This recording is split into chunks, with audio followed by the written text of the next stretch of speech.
And that's all, folks. It's Elegbete TV Radio.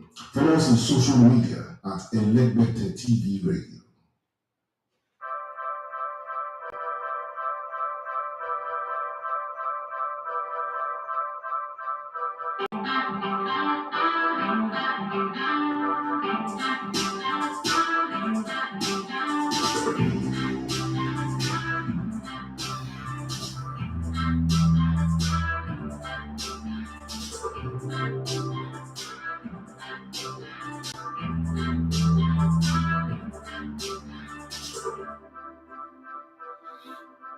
Yeah.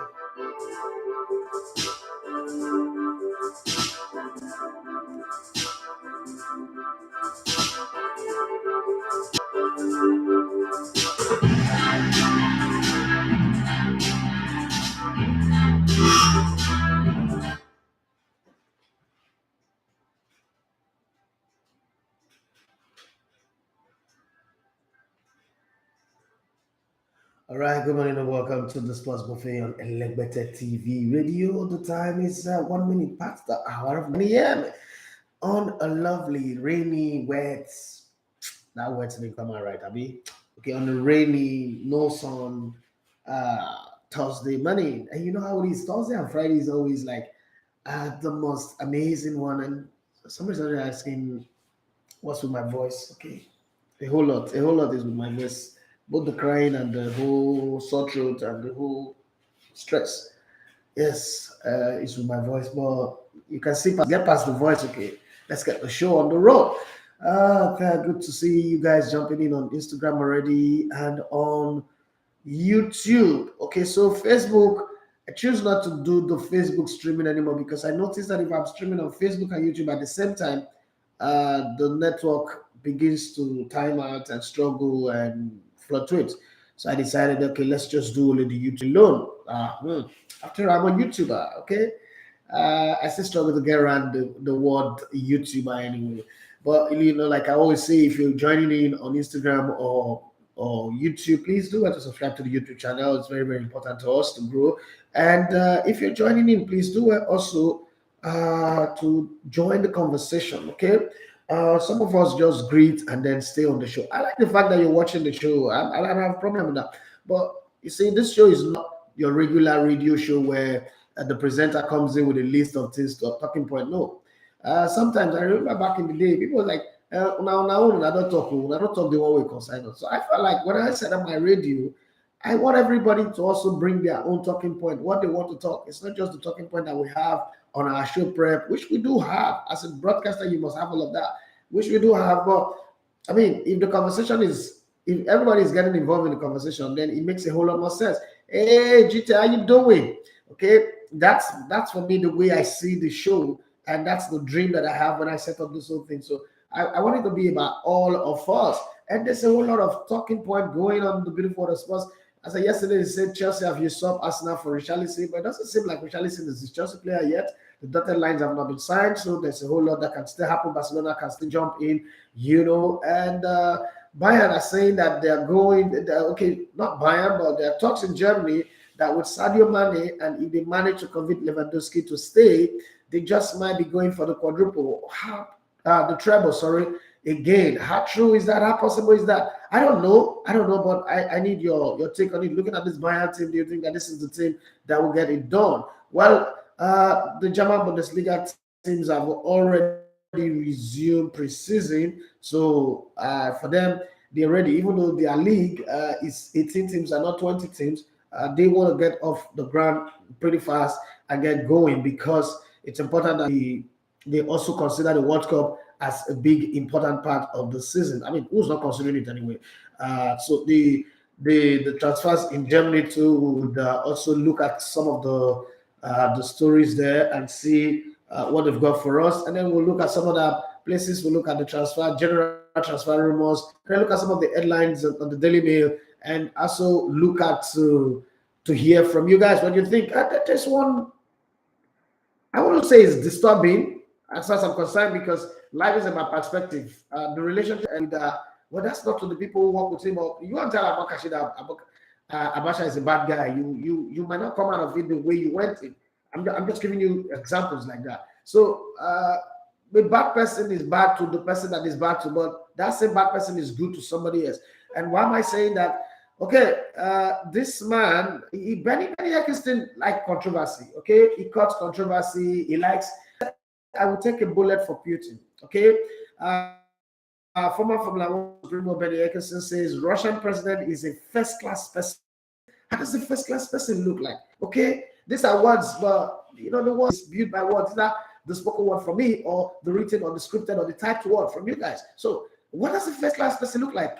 I would love to be a first-class person anyway. But in my mind already, when I read this headlines today, I said to myself, Rafael, you're a first-class person anyway. So you don't need these guys to tell you like you're a first-class person. So he says a first-class person who believed he was doing the right thing by ordering invasion of Ukraine in bizarre.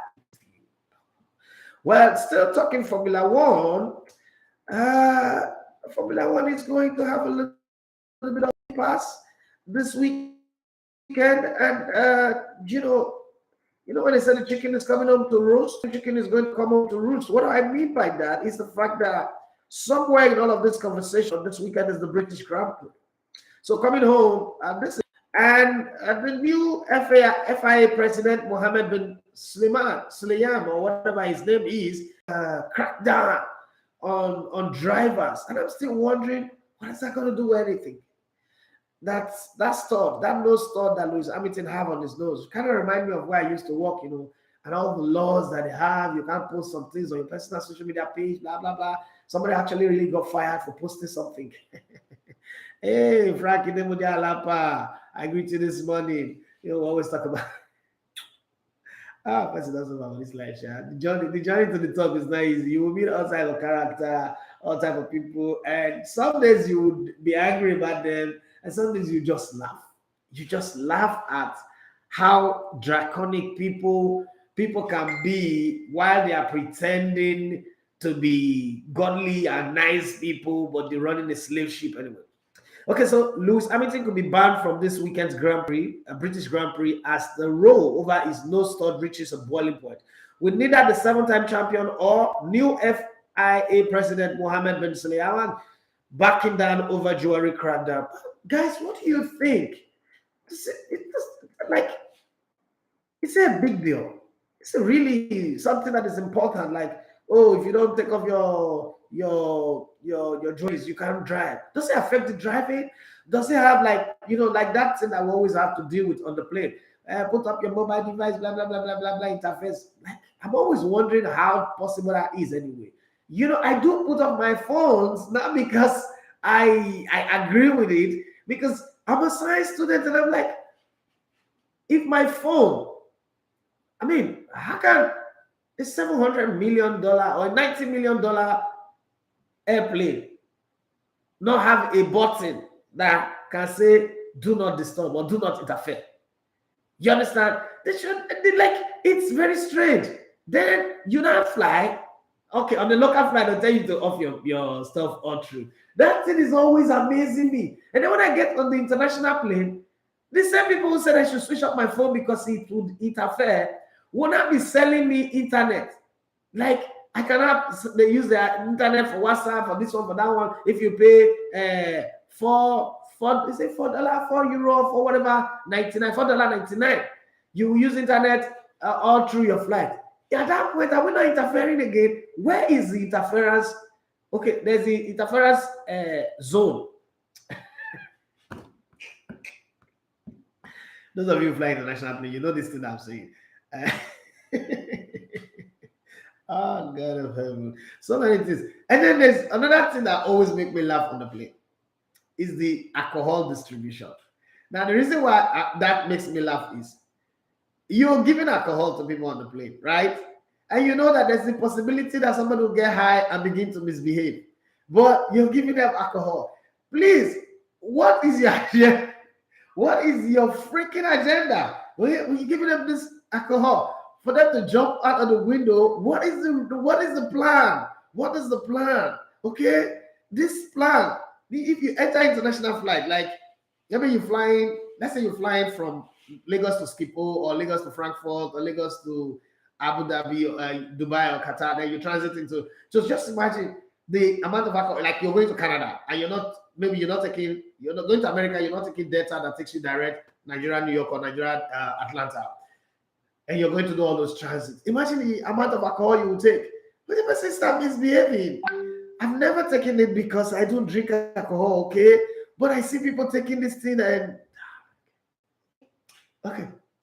So somebody, Sean did that 2020. He said it's just when you want to take off. How does it see, guy with a $90 million airplane? Guy, calm down now. Shoot that. I mean, you don't want me. Show us that. Let's.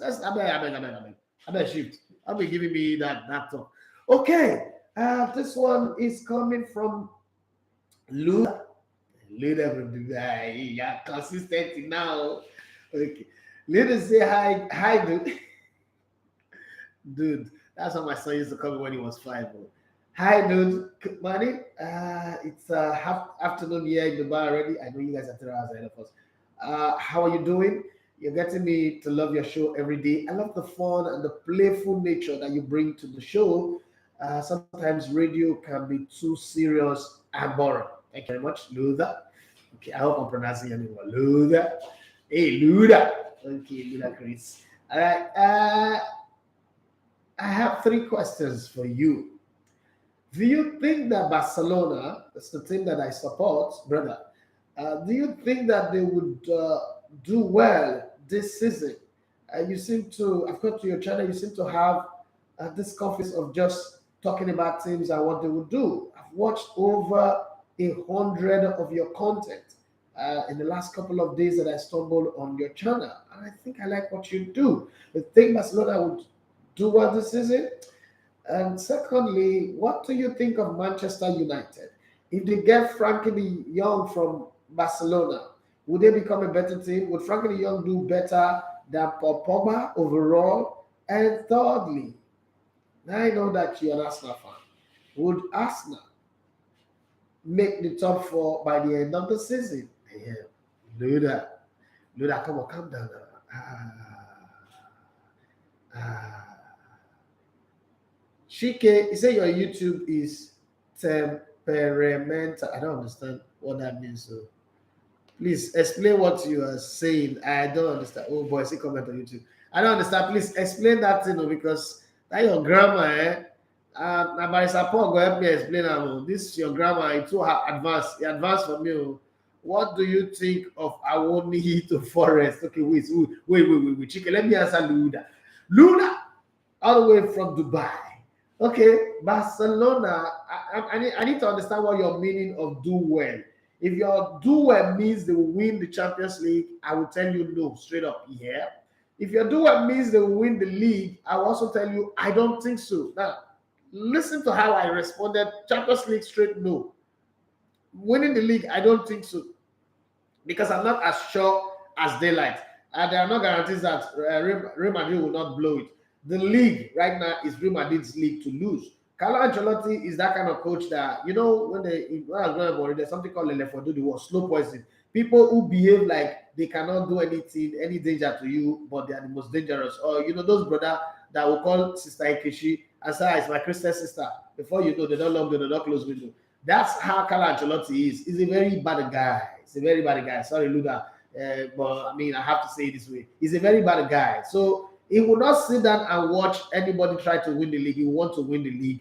I don't know what Diego Simeone, the world's most expensive coach or the highest paid coach in the world, will do with his Atletico Madrid team as well. But for Barcelona right now, I don't think they have a squad that can make me guarantee their winning, and they don't have a defense. That's something that they always take for granted. They don't have a defense. I don't think the attack also is that bad, even if they don't get Lewandowski, but it looks like they will get him eventually. Because once Frankie de Jong goes, then the money for Lewandowski will come, and that will cost a whole lot of transfer merry-go-round because it means that Bayern would also go and look for another striker. I don't think that Sadio Mane is coming in as a striker. But that said, I think they might even go for Skamaka, but I hear Paris Saint-Germain is going for Skamaka. I thought that Barcelona should have also gone for Skamaka. It does look like a player that will foil well with Aubameyang. Ferran Torres will score goals, but he's that kind of guy that that he's not mature. They need 2-3 more years. So winning the league, no, I'm not sure about that one. Winning Champions League completely, no. Maybe they might win the Copa del Rey or something. I don't know. Okay, For Manchester United, Frankie Young is not Paul Pogba. We might have all those issues of Paul Pogba not being serious, being a virus, being a poison, being a bad player, but we've seen him play for the French national team. We've seen him, play for Juventus before now. Probably Paul Pogba is the proverbial acorn seed that was planted in a bucket instead of a field. And it couldn't grow up to become an oak tree because the bucket does not have the depth that is required for the root for it to take proper root and germinate properly. So maybe him and Man United don't mix. And let's be very honest, in the last couple of years, there's hardly a player that have come to Man United and flourished over a couple of seasons. Okay, even Bruno Fernandes that came in and everyone thought that this is the Messiah. They start singing Igbo song, Le Messiah Mo, on your man. But at the end of the day, you see how it was last season. Last season was like shit. It was like Nicolas Pepe.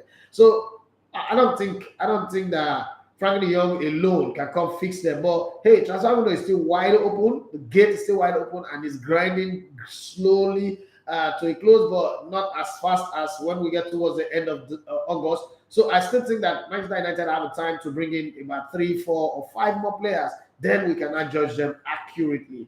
For Arsenal making it to the top 4, I'll tell you this straight up. I think Arsenal still need 2, 3 or 4 more players, but minimum 3 players more to come in. When those players come in, we will decide. But as it is today, if with that dead squad that they had last season, they were on the cups of the top 4 till almost the end of the season, I'm already guaranteeing the first team on the top 4. Now, when I say that, I'm not bringing Man City and Liverpool into this conversation. Man City will win the league title. That's my own prediction. Liverpool will chase, but not as close as they did last season. And then you can't take Chelsea out of the equation. Come on. Don't be that disrespectful. You can't take Chelsea out of the equation. So Chelsea is still going to be there. This is me saying that Man United are not ripe enough for me to even call them in the top 4. So I think Arsenal will be top 4 for that one that you said. Let me go. Good morning, Elegote. This is Chiefs Asrogu. You said, in the event that Arsenal missed out on Rafinha, who would you suggest they go for? Bowen, Gakpo, Gnabry? My first choice is Gnabry, even over Rafinha. I don't have an issue with Rafinha, but I think that too many Brazilian players in the Arsenal team will be a problem. And so most of the Brazilian players that we've got are the good ones. And there are the good Brazilian players, though those ones are the ones that are not too skillful. If you look Brazilian players that are not too skillful, the only Brazilian player that is skillful that was a good guy is Kaká. Every other skillful Brazilian player is they get small score for head. So Arsenal as a team, the team is too young to go have a volatile player, and Rafinha does come to me as a volatile player. So I don't think Arsenal need that one. Secondly, you don't need too many Arsenal players Brazilian players in the team. You already have Gabriel Magalhaes, you have Gabriel Martinelli, you now have Gabriel Jesus, and then you bring in Rafinha. I think that's too much. There's Edu there already. There's Marquinhos also. That's too much Brazilians in one team. So I would go first. My first choice is Serge Gnabry. If we can't get Gnabry, then we go for, I'm not a fan of Bowen. I think going for Gakpo, what makes Gakpo good is he's a good, very, very good crosser of the ball, and he can run, and then he's an Arsenal kid. Come on, this guy was the Arsenal youth team some years ago. So he would feel like he's coming home to play for his own team. Worst case scenario, go for Bowen. No, hey, that's not my guy. I'll go for Serge Gnabry, and then if I can't get Gnabry, I'll go for Gakpo. Worst case scenario, go for Bowen. That's the way it stands. Let me go to my family. Okay, first, let me do Instagram before I go to my family. And by my family, I mean the YouTube people, because these guys are the reason why I'm in business. If people don't show up on YouTube, you practically know that I'm off. Okay, Chike on Instagram said, what do you think of Awoni to Forest? A great move is always no, now you don't know where you did. My YouTube is working, and I have a lot of people here. There are plenty of messages here. Maybe you are checking another person's YouTube channel. My YouTube channel is Elegote TV Sports. Maybe you're checking another YouTube channel. I don't know, but it's working very well. His move to Forest is a good one. If you see, the Forest have now gotten the Anderson on loan, and then they're looking to bring in some other players. Forest is an old traditional club. These are a club that won 2 Champions League, so you don't take them for granted. I don't think that they spent 25 years out of in the wilderness of football, and then they came back to the Premiership, and all of a sudden they want to go down. I don't think so. I think that they're going to stay. Forest are also in that bracket of Newcastle, Tottenham Hotspur, and the rest of them. It will take them some time to settle in, but the kind of players that they're already signing already tells me that they want to, they want to mingle to Chivas. So I don't think they're going to go down on relegation. One of the things that I think will be candidate for relegation will be Leeds United if they don't spend their money properly. Another thing that I think is candidate for relegation is Fulham, maybe Burnley or maybe Southampton or so. But those two teams first, and my first two picks, Leeds United, if they don't spend their money well, so that's conditional. And then Fulham, I think Fulham will go back down. And amazing underscore Christian, he said, Edafe, where do you see Arsenal ending up this season, top four? Will they break into top four? Yes. Spurs are doing a very prudent job in the market. Okay, we shall see. They are now copying Richarlison, and they will look more dreaded. I don't fear them. That Richarlison will still be there. I don't think that Antonio Conte would guarantee Richarlison a starting shirt.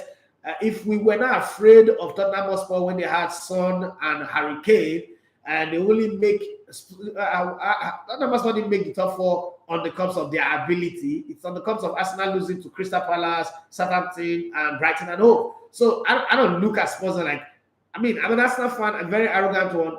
If there's a team in the Premier League that I don't bother about or fear, it's Tottenham Hotspur. Because Tottenham Hotspur are the king of bottling. They are a bottling company, so they will eventually bottle it up. So I'm not really worried about that. Because those games against Brighton and home that we threw away last season, those Brentford games that we lost at the beginning of the season, they're not going to happen. Crystal Palace, I can understand. Look at the difference between us and Spurs. With the kind of squad that Arsenal had last season, they're losing Aubameyang in January, and they still played as, Spurs should be ashamed of themselves. Come on. They had everything. They did good transfer. They brought in Kulusevski, they brought in Bentancur, they brought in all those players. Now they're signing again. I don't worry about Spurs. Spurs is not the team that will bother me at any rate. So if you're talking about, if Manchester United was the one doing this signing now, okay, I worry, because that's a giant that is sleeping and injured.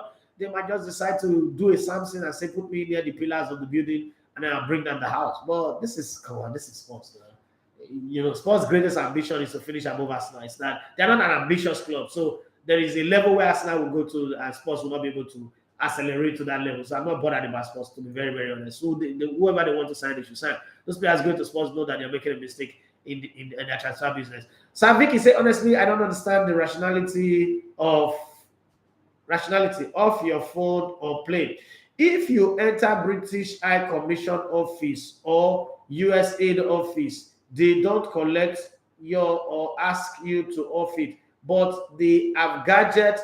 Okay, yeah, they have gadget that will destabilize your network within range that disable your phone. Yes. So why can't we have that on the plane? That's my point. That's the question I keep asking. But people, no, it's funny. Nah, I'm not buying that. Okay. What do you think about Barca transfer? Barca transfer right now, person the first shot for basket too.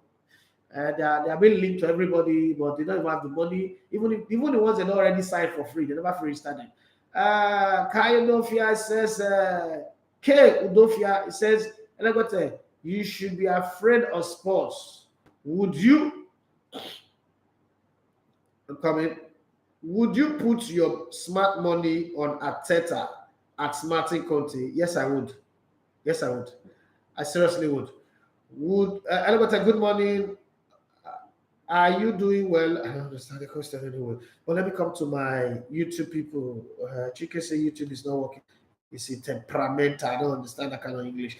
Jude Omenuchi. He said, good morning, boss. Good morning to you. Divine Tonke, my guy. He said, good morning, boss. Hope you had a great time with your students. Yes, I did. And Chike Ayologu said, hello, Divine said, Bayern can't do the treble with Lewy and Mane. There's still Thomas Muller there. There's still a whole lot of other players there. There's Janabri, there's Lorasani. That's if they don't sell them. Okay, so they still got enough players in that team. And Chike said, what's your view about? I want you to first answer that one.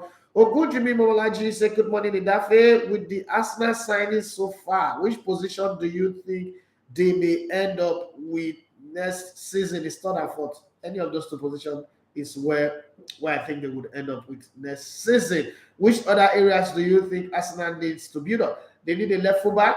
They need an outside left player that will cover that end. They also need competition for Bukayo Saka. If they can sell that Ogbori, what's his name? Nicolas Pepe. If they can sell him, they need competition because Nicolas Pepe is not competition for Saka.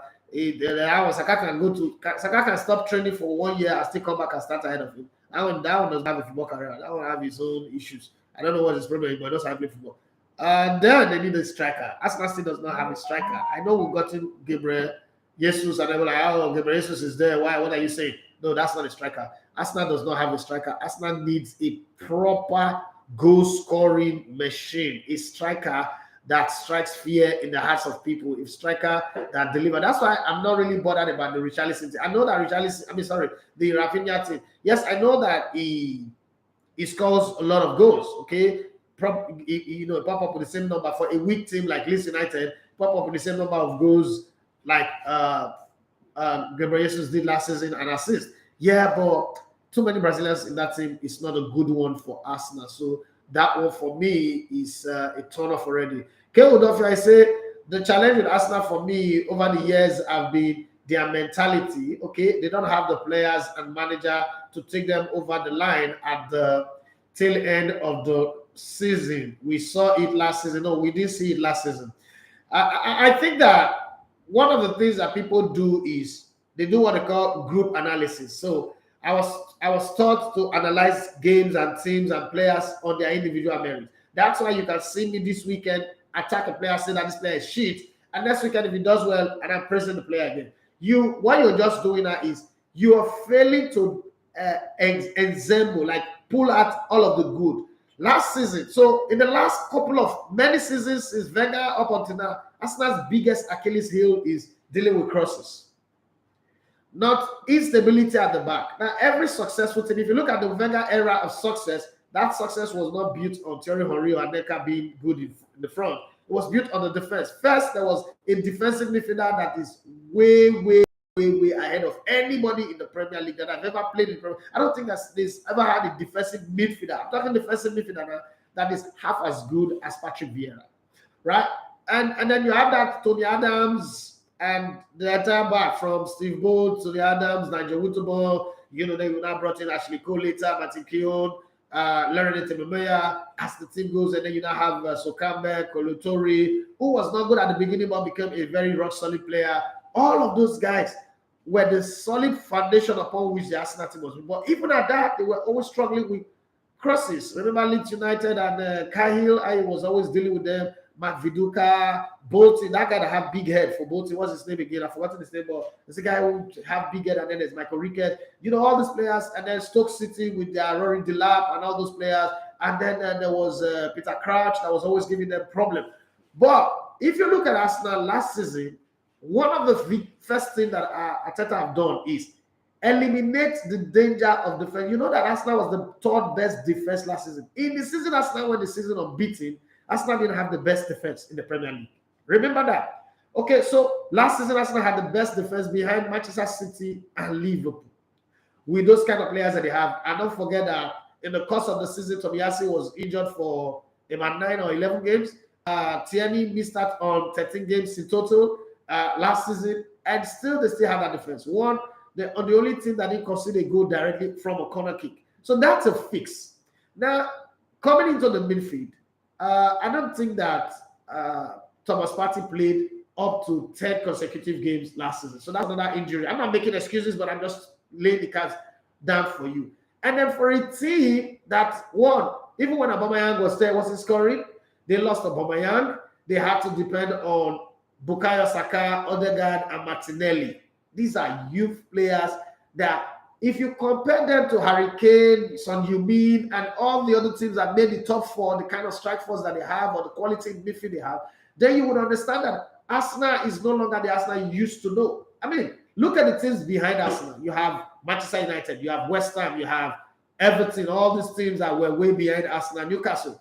Look at their midfield to attack and compare it to the Arsenal midfield to attack from Odegaard, Emile Smith, Martinelli, Bukayo Saka, that one, what's his name, that has gone to Leon, Lacazette, that they sell on traffic, and then Nketiah. You would agree with me that Arsenal have the worst of the bunch put together. There's nobody in the Arsenal midfield apart from Thomas Partey that walks straight into any of the starting 11 of the top 8 or top 9 teams in the Premier League. So if you tell me that Arteta do not have what it takes, then you obviously do not watch the games the way I see them.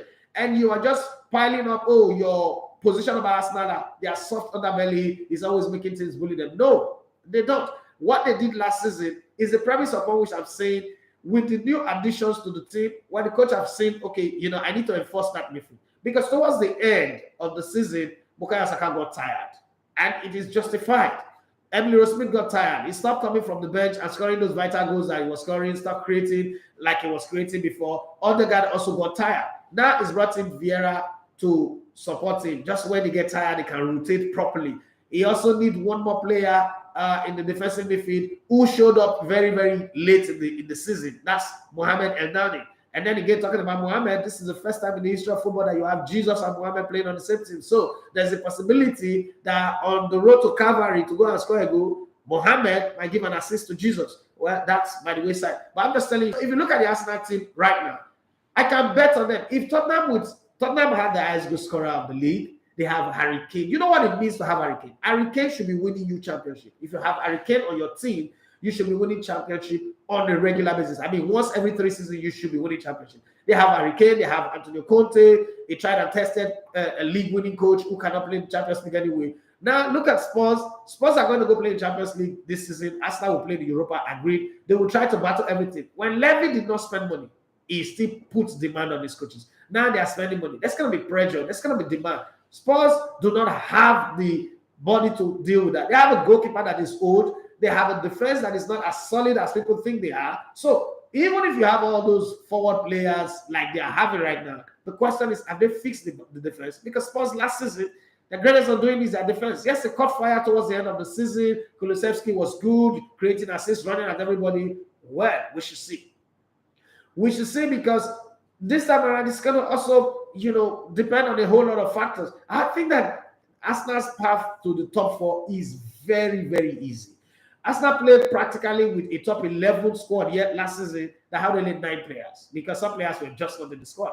But still, they gave everybody a run for their money for that top 4 until the last couple of matches of the season. So on that, I'm building it. I'm telling you, I know that from the very first game and the behavior, the body language of Arteta, I already know that Arteta is a great departure from Wenger and Unai Emery. I'm not saying Unai Emery is not a good coach, but he was in an environment where he shouldn't have been. Arteta knows what he's doing. It is not by accident that Arteta is commanding this much transfer respect, manning the ship. How many coaches in Arsenal's history can come in and cut Ozil and Aubameyang? I mean, I think about it. So for me, I'm not even bothered about that one. I think that it's not about mentality. The mentality of Arsenal right now is very solid. And not too many coaches will also get your record signing and put him on the bench, and nobody will ask you questions. It tells you that the mentality is changed. It's just that maybe you want somebody who will come to the press conference and be making noise and be putting on drama. That's not Arteta for you. Arteta is a guy who will look you in the face, smile at you, and still kill you. And that's the kind of guy that I need. I need Eliam Nelson in my team.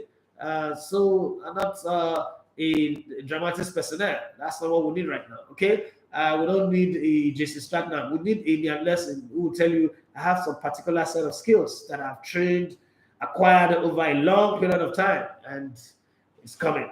Okay, Papa Jumari says, good morning, Legote boss. What do you think about Madrid not winning treble, no matter how fantastic their season is? What's our problem, sir? Take this last season as another case study. See, Madrid know how to prioritize.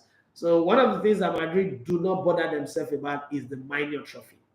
If you look at the history of the club, they are obsessed about the Champions League. Because to them, that's the crown jewel of football. What does the Copa del Rey add to you? What value does it add? Monetarily, position-wise, prestige, or pride? Nothing. Okay, they've won a few of them. So they really don't prioritize it. It's like Arsenal and the Carabao Cup or the League Cup, whatever you call it. There are some things you just don't prioritize. And if you don't prioritize something, it doesn't mean anything to you. That's not a fault on Madrid's side. It's just that, they've shown themselves that their class above that. I think if Madrid wants to win a treble, they will win it, but it's not important to them. That's just it. Okay, let's come back to YouTube. And Divine Okay say Neymar to Chelsea, what do you think? Well, if they have the money, it's 24 million per annum. And Neymar is not going to cut down his money. Neymar is not Aubameyang that will cut his salary to make him move. Neymar would confidently stay in Paris to have fun. Neymar does not have any point to prove to anybody anymore. He doesn't need to show anything to anybody. So I am very certain that, I mean, somebody who can spend 4.7 billion to buy a club will have the money to pay, but it will shake the club because it will affect the salary structure. Some other players want to play. And I think that it will be foolish for Neymar to go to England. The press that always want to keep Neymar is the English press. Why would he want to go to England? They would take on him. They would want to rubbish him. They want to run him down, say all sort of things. But Neymar is Neymar.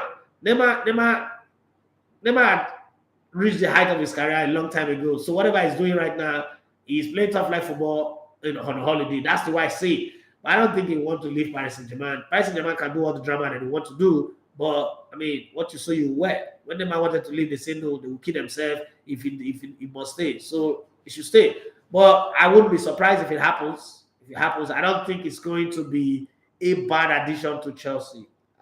Maybe I'm one of the very few people who don't see anything. I can't see anything wrong with Neymar. Neymar can never put a foot wrong as far as I'm concerned. Neymar is world class, is top rated. I was having this conversation in one WhatsApp group with some like crazy football fans, and they were talking, Neymar is rubbish. He left Barcelona to go away from the shadows of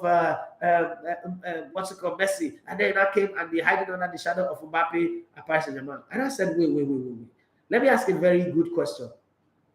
Neymar currently today, if Neymar was an African player, can you say this?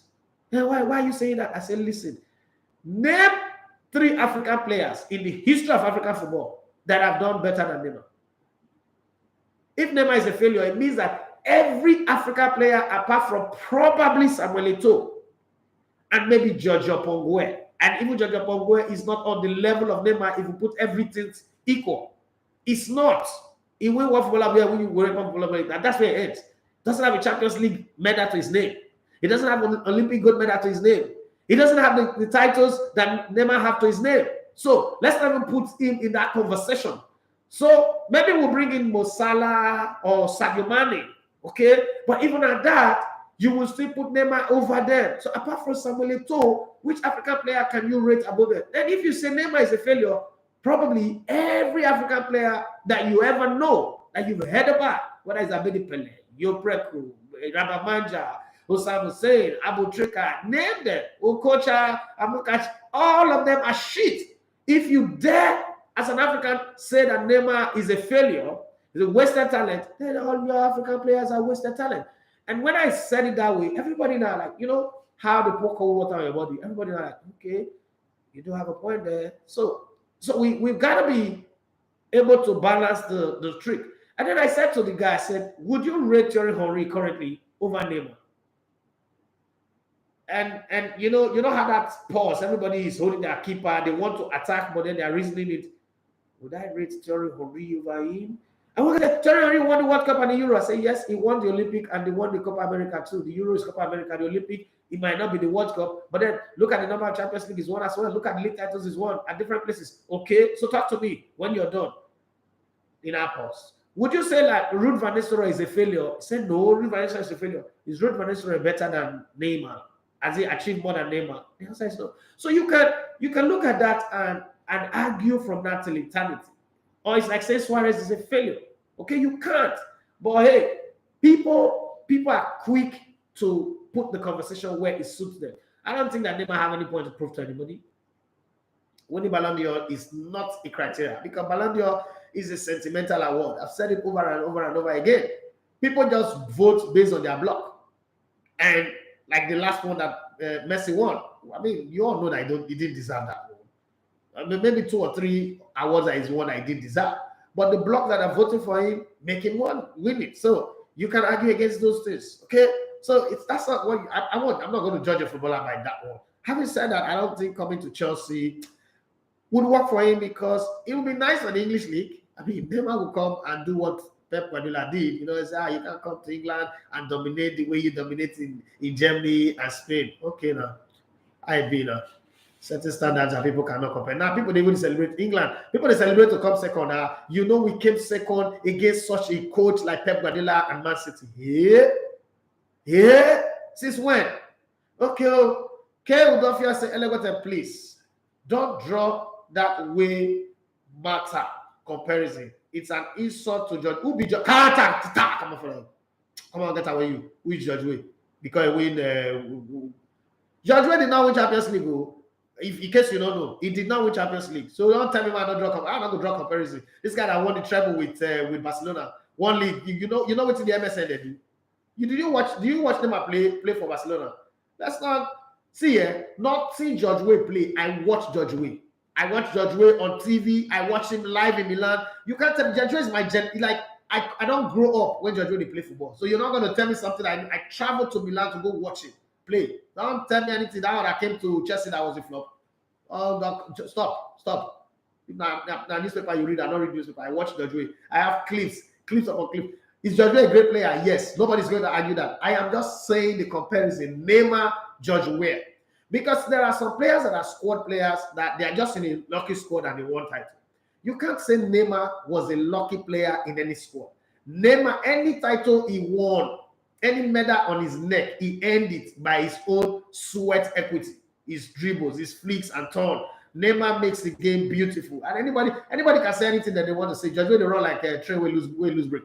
I leave all this stuff. Don't bring Judge Way into this conversation. Let's not even have that conversation at all. Let me say good morning, my boss. Good morning to you. Boss, sports business, no, they too special. Even with Champions League football, all the players they get now, waiting the go fit get normally. Okay. Thank God that somebody's seeing what I've seen. I mean, they've not done any extraordinary spending that would make me get scared, like, oh, they're signing Haaland, and then I'll be afraid or anything. And then let me, I said, Umar to Villarreal, that good move for him. Super Eagles attackers competition would do well. A lot of people say that Umar is not good enough. I remember I did a show about Umar the other day, and some people came and said, Umar, give me money to promote him that he's a bad player. And I just laugh. Like, those are the kind of people that will tell you that Neymar is not a good footballer anyway. So I just laugh and I moved on. And Dijala Ufoma, he said Real Madrid still has the league to lose. The Champions League is still the favorite to win. Barca and Atletico are far from being competitive right now. I agree with you 100%. You know, they are obsessed about the Champions League. So you can't deny them. You can't take them. Even, you know that Real Madrid have actually won 2 Champions League recently, even in the time when they are very, very poor. And like I pointed out to somebody the other day, I said in Barcelona's greatest era, Real Madrid won more Champions League than Barcelona in their greatest ever era. So that's something to sit back and think about for some time. That way I said Marco Asensio plays similar to Pepe. Both don't defend. So to me, there is no need for Marco. I've said it before. I don't think that Arsenal need Marco Asensio. But Marco Asensio is way, way better in terms of creativity, in terms of moving the ball forward and also being able to join the midfield and attack. But I still don't think that Arsenal needs him. But I can understand if Arsenal ends up signing him. I mean, the coach would still send some money to Spain. That belief that I have that coaches are there to help their country make money would never go off. So is let Hector Bellerin go, a Spanish player. They will find a way to bring in another Spanish player so that there is a few Spanish players that they would be doing things together. The good thing with Arteta is that he speaks English, speaks French, speaks Spanish. So he can easily relate to the other players in the team. And then he also speaks Portuguese sparingly. That's why it's easy for him to get in all these Brazilian players and not get worried. Olariwaja Abdul, you say good morning. I still think it might be difficult for Arsenal to make top 4 next season. Maybe the season after the next, though, if they continue in their good stride in signing better players. I think the easiest thing to make top 4 this new season after Man City and Liverpool is Arsenal. This is not me disrespecting Chelsea. I'm just saying that the top 4 is not as hard for Arsenal as it is. If Arsenal can get to 5th with that squad of last season, that squad deserves to be in the bottom half of the league table. You guys just really think that the English Premier League is like really, really tough. It's not really tough. It's a 2-horse race, okay? It's a 1-horse race with another, aggressive challenger in Liverpool. It's a 1-horse race, actually. So we're going to see. And then it's a World Cup year. It's a very, very funny season. So some things might happen that have not happened before. But this is not something that bothers me on, this happen or can that happen? This one is coming from Peter when I say they forget that Neymar have won Champions League in 2 continents. They forget that. Neymar that took Santos as a 19-year-old boy. 19-year-old. As a 19-year-old boy. Like a frail, tiny, lange boy like this. Took Santos to win the Copa Libertadores. And then went to the World Club Championship and almost killed Barcelona. They don't know when they even get into corruption to sign him. You tell me you actually not compare you compare him to George Weah. You watch George Weah. I watch him play. I even go stadium live, go watch him. George Weah and Neymar. There's only one player in Africa that you can mention on the same sentence with Neymar, and that player is Samuel Eto'o. Aside that, every other player, shut up, before a guy, nothing. We Africans, we overrate our players too much. So that's so the other day somebody said they should give Sadio Mane World Footballer of the Year. I said, seriously? Are you really serious right now? Are you really serious? Now I wonder myself. There are players that if you look at their goals return, you even mention them. If not for lack of trophies, the goals that Harry Kane have been scoring for Tottenham Hotspur, if he scored that goal for Man City and they are winning the title, you rate him above George Weah. I know, you see, yesterday's footballers play well. You know me, no. Some of these guys will watch another story. We won't read that for this, but we watch them play, see them well. Run, like borrow. So that one you want to look. Neymar will make opponents. They will declare for the opposition team. Guy, calm down. Shaibu Salmano Karim, he said, good morning. Even with Conte in charge of Tottenham, you still think they are not going to be a serious contender? I don't think so. Yeah, so listen, the spirit of a club sometimes is stronger than the power of the coach. Let me give you a very good example. Everton, no matter who you bring to coach Everton, they are just in that 5th, 6th, 7th. And then the season they choose to even make the top 4, that's the season that another team will win the Champions League and they just might be thrown out of the Champions League. That's the spirit of the team. They will do do. They don't belong there. Spurs know that they don't belong there. Bring Ancelotti, Conte, Pep Guardiola to coach Spurs. I will still not bet on them. That's just the spirit of that team. It's not. Maybe because I'm an Arsenal fan and I'm seeing it like now, there's a bit of hatred and dislike for them.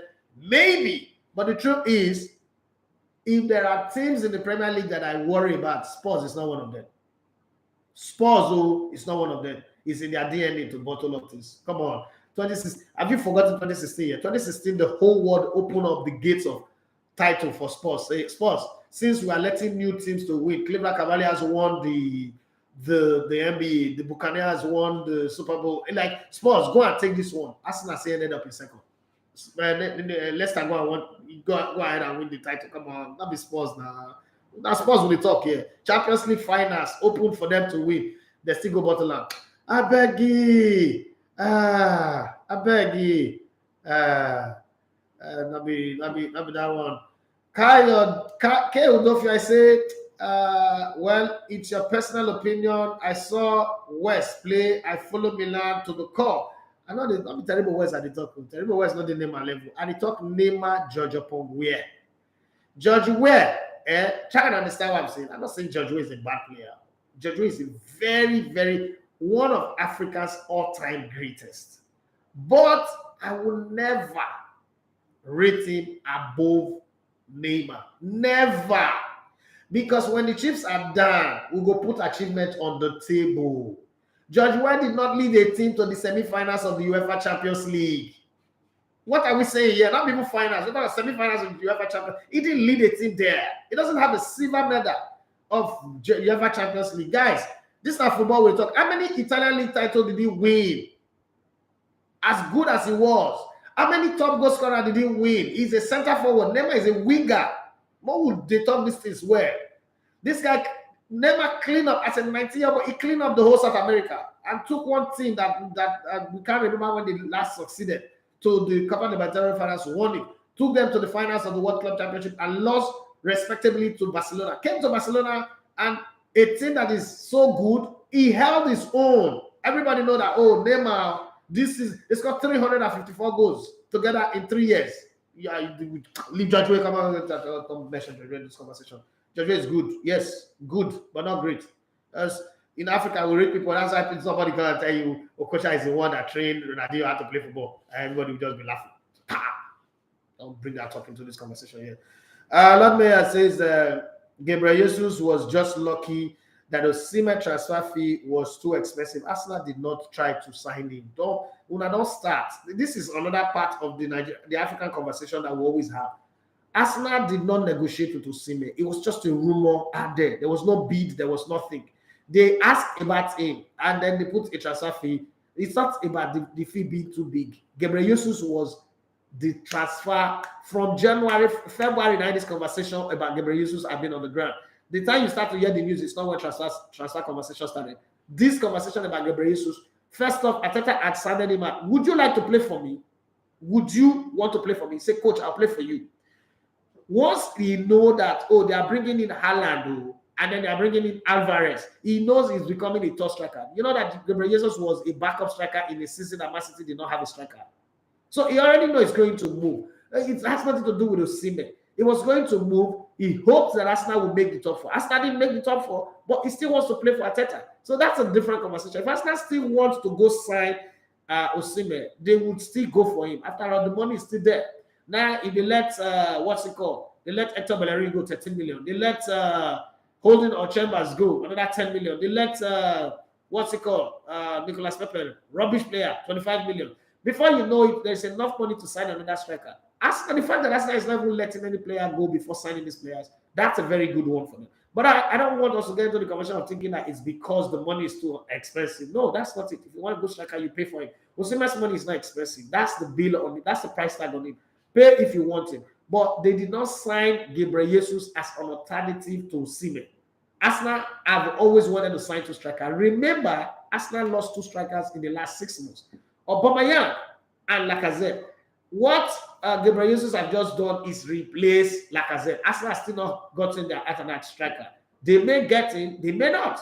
But transfer window is still open. Good thing is Arsenal have done better transfer business this season than they've done in forever. Even last summer, they also did a very good transfer. I mean, of all the players that they brought in, it's only Tavares that did.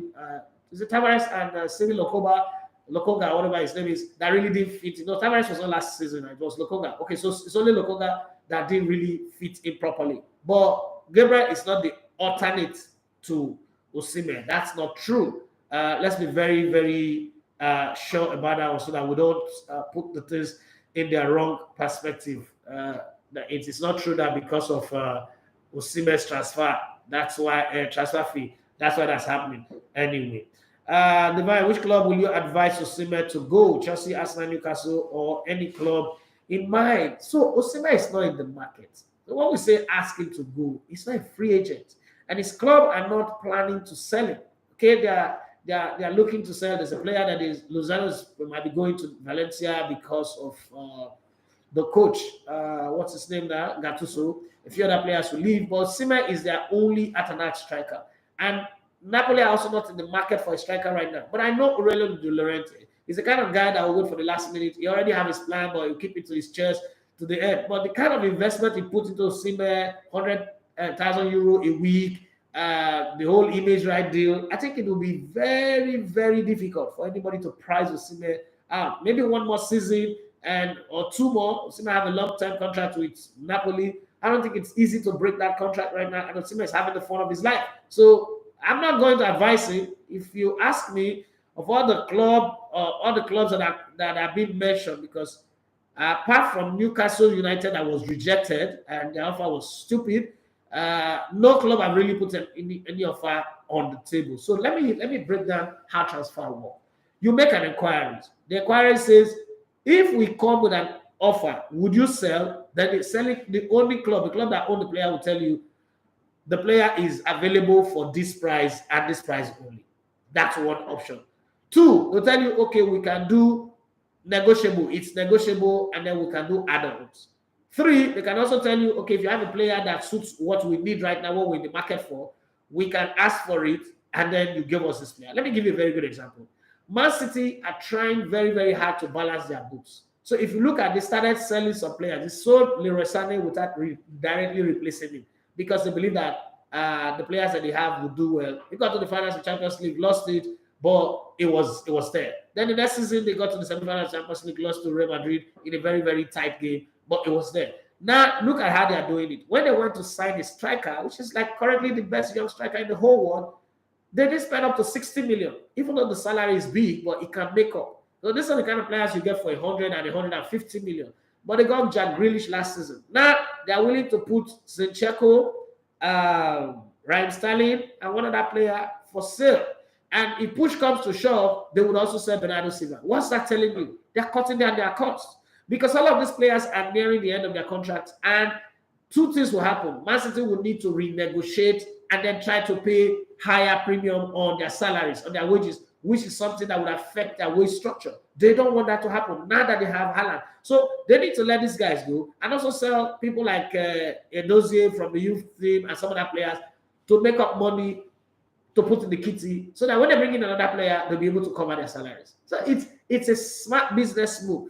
For Napoli, they're not open to selling Osimhen. If Osimhen is up for sale, I mean, we can have that discussion. But the question you ask, which of these clubs it should go to, Chelsea, Arsenal, Newcastle, or any club in mind. Truth is, if he goes to Arsenal, he will play regularly. Right now, if he goes to Chelsea, he will also play regularly because they don't really have a striker. Richarlison is a wide man. It's not going to be a striker. Lukaku is gone. And I hear that Kai Havertz and the other guy, what's his name now? Kai Havertz and Timo Werner are also going to be let go or part of the deal to get some other players. So if they let those players go, he would also play for Chelsea. Now, my problem with him going to Newcastle, I don't think he's going to go to Newcastle because Newcastle are not ready to pay that kind of money. My problem with him even going to Newcastle, if they are willing to pay that kind of money, why would you leave Champions League football to go and play in a team that doesn't have Champions League, that doesn't have Europa, that doesn't have a conference? So to me, that's like really, really stepping down. When there be good money, but it was football stepping down, I don't think that one is good for him. So if my advice is there for him, go to Chelsea first because they have Champions League, or go to Arsenal. But I don't think Arsenal wants to sign him anyway. Lord Mayor said Osimhen will stay in Napoli. He already rejected Newcastle United. David's yes, of both teams, Mr. Big Head, that's the guy I'm talking about. Gabriel Jesus was just lucky that Osimhen. I'm talking about that one. Divine Toke, he said Umar is a solid striker, a very worthy opponent for Osimhen in the national team. And I think I like that Teremorphy guy too. It does look like somebody that will make Osimhen score a lot of goals because other coaches from Raw to Guavo have not been giving Osimhen that feed of depth that he needs, that strike partner that makes him not to drop back too much. So, and Kelechi Iheanacho, the way he plays, Kelechi Iheanacho plays at a strolling pace. I keep saying this thing. I know that my friend Funny Boy will not like this, but I keep saying this that if all these other strikers that we now have in the team, Taiwo Awoniyi, Teremorphy, Sadiq Umar, what's it called? This other boy, Desas, if they come to the party on a consistent basis, Kelechi Iheanacho will retire early. But when I say it, there are two kinds of response that I get. Some people say, you don't like Igbo players, and I don't know where that's coming from. Another side of people like, you don't like Kelechi Iheanacho. No, it's not like I don't like him. He's talented, but that boy does not work hard enough. And people are too many around him that are making excuses for him. Oh, one girl is blackmailing him. And he have issue with the coach. Shut up. Play football and stop getting into trouble. You can play regularly for your club. Even when Vardy is injured, you want to come play, you want to be a big man in the national team, and then we lost, we didn't qualify for the World Cup. You just got up and walk away from your team. Your days are really not by the national team. You look at the strikers that we have right now, you need to discourage 20 goals per game. And this allow for I say Umar is a talented player, and this is his time. We always like to write off our players. He was instrumental to our Olympic team that won bronze. Seriously instrumental. People forgot that part. Our players don't just know how to market themselves. That one again is part of the problem. Additional for you are cracking me up. Not by your boss. Will Paulo Dybala play from the wing? It depends. If say when players are happy with where they are, they can make adjustments. Football is not static, really. You can adjust when you find a team that you love and you think that one of the things that make players move position is when you see the player that have come in and you know that, okay, the player in that position is doing well, or you move to a new club and there's already somebody doing well, and the coach tells you, I don't want to put you on the bench, I need you on the field, but can you just adjust your game a bit and play on the side? You would have to, because you know that it works for you. When Neymar was playing for Santos, he was playing center forward. When he came to Barcelona, he was shafted to the side. So because of the people that are there, you have to find the ability to adapt and to be flexible a bit. That's what makes football sweet. So I think he can, because the Argentine national team, he doesn't play as a center forward, even though he doesn't start, but doesn't come in mostly as a center forward. He does go to the side. So if he can do that for the Argentine national team, why not? Divine okay, I'm not reached 10 o'clock.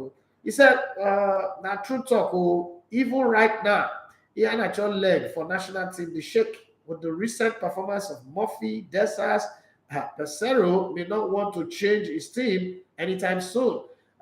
He's got the talent too. Nobody can argue against Kelechi's talent, not even me. But I think he's lazy. But when I say it, people think it is born out of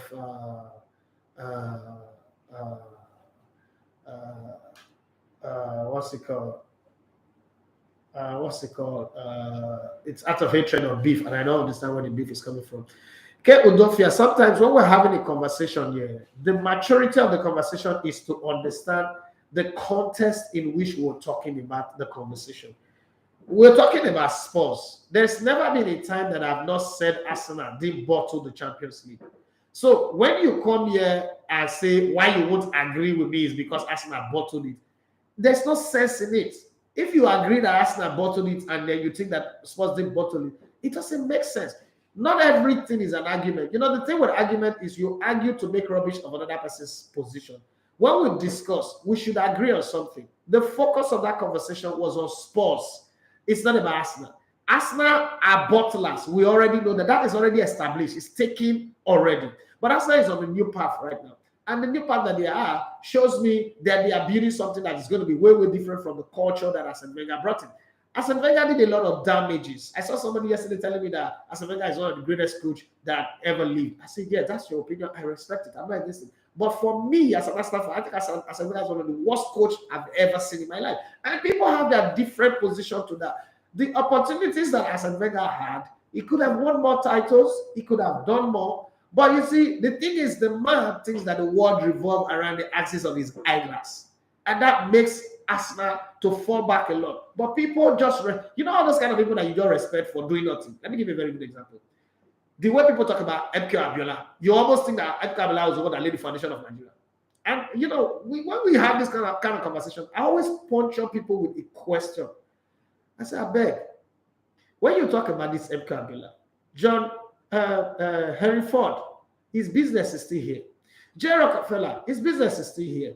Harris, their businesses are still. Please show me what MK Abiola business that says is that you're talking about this man like say Naim draw the map of Nigeria. And everyone look at me like, you're being rude. No, I'm not being rude. I'm stating the fact. You people just like to celebrate people who are monumental failures just because their names sound good in your mouth. No. That's the thing. That's the thing about us here. We're not saying that Arsenal didn't bottle the Champions League. They did. Arsene Wenger bottled the Champions League. And I remember, if you listen to me, if you follow me already, you know that I don't like Wenger. Because every club in their golden era won the Champions League, one or the other. Even Aston Villa, Nottingham Forest. With their golden era, their squad won the Champions League. FC Porto, Benfica. It's only Arsenal that doesn't have it. We went to the UEFA Cup finals. Arsene Wenger, we lost it. We went to Champions League finals. We lost it. So I understand that. Don't bring the ball. These Spurs that we're talking about, anybody who bought about Spurs, no, the full of football. That's just the way I see. That said, we've come to the end of the show today. But you know how it is. I would leave without just drawing some transfer gist that I like to bring in at the end of the show. Okay, so let's talk this once, all this transfer rumor that people are talking about, what's going on. Tottenham are in talks to sign 27-year-old French defender Clement Lenglet. Okay, that's the club that you think I should be afraid of. Somebody that wants to sign Clement Lenglet from Barcelona. That's the club I should be afraid of. Okay, with all the whole blah blah blah blah blah blah blah blah. This is the thing they want to sign. That's the defender that people should be wondering about. Okay, well, let's wait. Spurs are also hopeful of agreeing a fee with Everton for 25-year-old Brazilian forward Richarlison by Thursday. The Toffees want any move to go through before a new accounting period starts in July. as they are facing financial fair play issues, and large fee for Richarlison could help them to balance the book. And the club is also up for sale, 500 million. Okay, Chelsea, Tottenham, and Arsenal will hold talks with Torino for defender Gleison Bremer. That's another good defender, with the Serie A side wanting 43 million. But I think that the money is too much. But then my problem also is the Brazilian. I will take a pass if I'm Arsenal. But I understand Edu wants to, repatriate some money to his country. I understand the Brazilian economy needs those money seriously. But hey, too much Brazilian in the team, that's a side mission. Tottenham also want to bring in Ecuadorian international Pervis Estupinan. Okay, he's 24 years old from Spanish side Villarreal. He's a very good player, but the fee is also good, 13 million. I know that Spurs like to buy them likes to buy them cheap. That's why I'm even surprised at the Richarlison deal. Manchester United are close to a deal for Dutch midfielder Frankie de Jong from Barcelona, but the 25-year-old has told the two clubs he does not want to leave the new camp. Oh,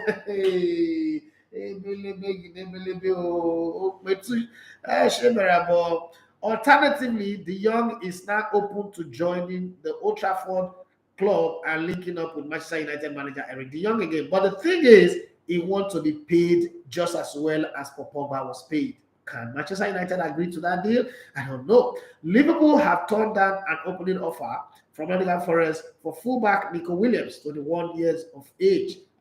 At 15 million, Liverpool think that money is too small. West Ham are to activate the 34 million pass release clause in the contract of Villarreal and Netherlands forward and Danjuma. You see why they are not looking for Sadiq Umar. Borussia Dortmund would only accept offers in the region of 103 million pounds for England international Jude Bellingham, 19-year-old. Wow, that's somehow. Who has been linked to Liverpool, Manchester United, and Real Madrid. Everton are to open talks about a new long-term contract with England international goalkeeper Jordan Pickford, 28, who has 2 years remaining on this contract. Arsenal have made a third offer to Ajax for Argentine defender Lisandro Martinez, 24, who is valued at 43 million pounds, okay, by the Dutch club. Let's see how that goes. I think that's a player that Arsenal need. Sign that player.